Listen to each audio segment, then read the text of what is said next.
Hey, welcome back. Dahlia Coffee Company. I'm so glad I watched this video, Meg. I just got my 1 kg Mill City a few weeks ago. Congrats. And I keep hitting turning point about 2 minutes or longer, and it's completely messing up my roast. I definitely need to cut down on my turning point so I can better control my roast. I lose a lot of my momentum towards the end of my development time and become really long, and I feel like I need to catch up. This was super helpful. Thank you so much. Cool. Yeah, another one right here. I just want to highlight these last two comments that I got on the channel. So, do you need to have a certificate to sell your coffee online? No. Personally, I roast coffee and I haven't dove into the graphs and numbers yet. I'm roasting on a Hive roaster, which is like a handheld, you hold it over a fire.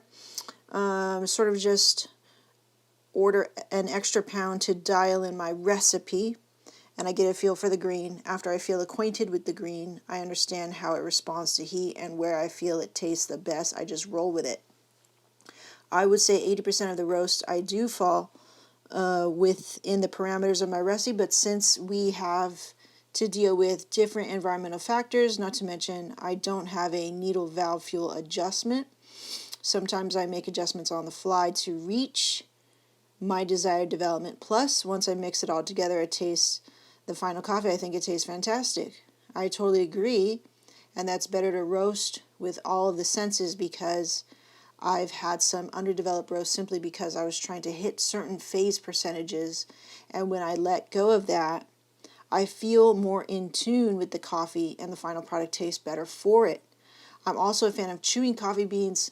It's so surprisingly informative, and also grinding a little. And just to smell it and look at it, hell, even brew a cup right away and just break the rules a little. Dude, so I wanted to highlight these last two comments that I received on the channel just because I feel like I really love this type of energy of a roaster who's learning, whether it's at home or commercial based. But there's basically two schools of thought with roasting, which is intuitive, which is what you guys are doing. Jacob Brown, Dahlia Coffee Company. And then there's like roasting by the numbers. And I think, you'll hear this a lot, like coffee is a science and an art. And I think it's combining those two appropriately for your brand, for your audience, for your personal preference, okay? So I really love this energy, and I want to highlight these two sort of like mindsets, because I feel like I'm totally where you guys are. It's like when you were learning, it was like I just wanted to be led and like somebody hold my hand, because you were scared to mess up, or you were afraid like to show what you did because somebody could judge you. It's like the same in anything that you start off new. You want things to be perfect, or you want to feel like you're doing it right. And even though you hear it's okay to mess up, you still, for whatever reason, maybe it goes back to maybe what type of learner you are, what kind of student you are. Maybe it doesn't feel good to mess up, even though people tell you it's okay. And the term mess up is also subjective in like, is it really a mess up if you're fine tuning and just dialing in your roast profile? Are these mess ups? No, it's like the process, the natural process it takes to find where the coffee tastes good, like what Jacob Brown was saying. And I totally want to applaud that. I want to highlight that, because that's basically the understanding that I kind of came down to. Is like when I was first learning, it was like I was reading books, I was reading some forums. I don't really like forums, but I wanted to do it right. I wanted to do it the right way. I wanted to serve only the right type of coffee, and I had this sort of purist mentality. And as I got to learn and let go of these things and kind of like just let the process be what it is, and let coffee sort of tell me what it wants to be. I know these are sort of like weird terms, but like Jacob was saying, I was like, I could be more in tune with the coffee and be more in touch with the coffee that I was trying to make. And ultimately I could just use all my senses and like just taste it. Does it taste good? Versus going like, am I hitting a certain point? Am I hitting a certain percentage? Because really it's like, where am I getting that number from? If I'm getting this number from somebody who's using a totally different roaster, totally different coffee, and roasting in a totally different environment, then it's off base. Like, we're not comparing apples to apples at this point. And so when I inevitably fail in comparison, I don't know, it just doesn't feel good. So you're not setting yourself up to win, especially in the beginning when you're learning how to roast.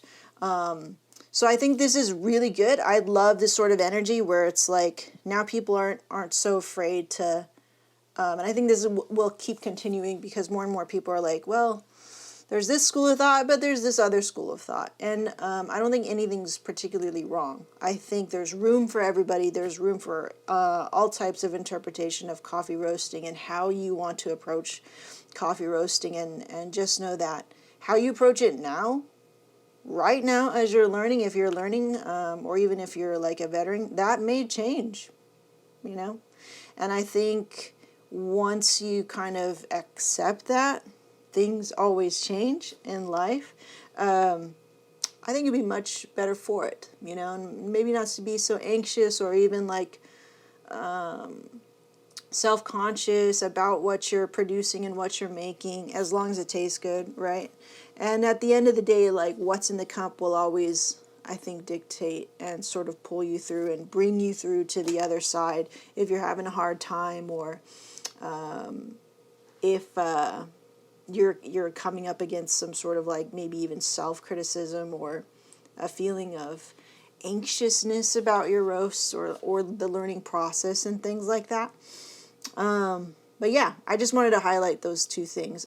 Mindset that I'm approaching coffee with these days, about 3 years in, almost 4 years now, is a sort of intuitive roast approach, or to intuitive roasting. What does the coffee need? I know how this machine works. I know this is the coffee and what it can produce and the flavors that are maybe inherent because I talk to the farmer, I talk to the importer, right? So now how do I bring these two things together and actually create something delicious and that other people will find delicious as well? So that's where I think the intuition comes in, the art comes in, because the science bit is like the machine, the temperature, how powerful is your machine, like what can it do, like what are its capabilities, right? What kind of environment are you roasting in? Is it always hot where you live? Is it always cold where you live? Do you live in a high elevation place? Like, you just have to see what are the facts of your situation, right? The science bits, and then the art bits, the subjective bits, the intuitive parts. You know, that's like Dahlia Coffee was saying, oh, I need to turn around my coffee quicker because I lose momentum and I want to do this sort of thing with the coffee. Okay, yeah, that's a little bit more, I think, subjective, because then you can start manipulating using your machine with fuel and air and all kinds of stuff and all these little variables that you can sort of adjust to manipulate and get those targets to be where they're at. Do you need a certificate to sell coffee online? No. You don't need to have some official certificate or anything like that to sell online the way that I do. Now, if you're saying that you're SCA certified or that you're scoring your coffee in any way, yeah, that has to come from some sort of certification, some sort of credibility, right? I don't have any of that, so I just say, like, I think I make that very clear. Nowadays, I've learned my lesson with that, where it's like, I cannot score my coffee. I can play.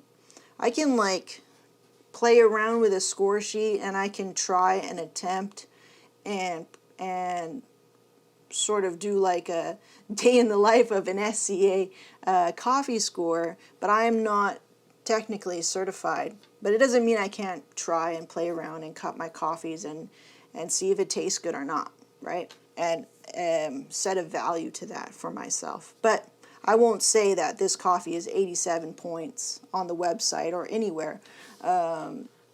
associated with Black City Coffee because I'm not certified. So that's the only way that you would need a certification, is that you want those credibility numbers, scoring, things like that, okay? But you can definitely, put the hat on and everything and play around with it for sure. But yeah, I just wanted to highlight that. I think it's so cool that people are really feeling and putting on the jacket of just like, oh yeah, like if I do this, this happens. Just being a good scientist and going, okay, I need to turn around quicker. So what do I need to do? Like, where's the solution? And you guys are asking yourselves the right questions, and you are learning and teaching yourselves in the moment right there at the roaster, which is great. I love to see this sort of trend where it's not like, hey, how do I get my turning point to this? And it's like, well, that's not really the right question. I think, like Dahlia Coffee has it right, where it's like, I'm hitting my turning point 2 minutes or a little longer, and it's completely, so she's thinking, or they are thinking. They're thinking, they're using critical thinking. They're like, this is happening, so I need to do this. Right. Yes. And I think it helps to, like, when you write it out and you get validation from another roaster who has been in your position, I need to turn around faster. Okay. How do I do that?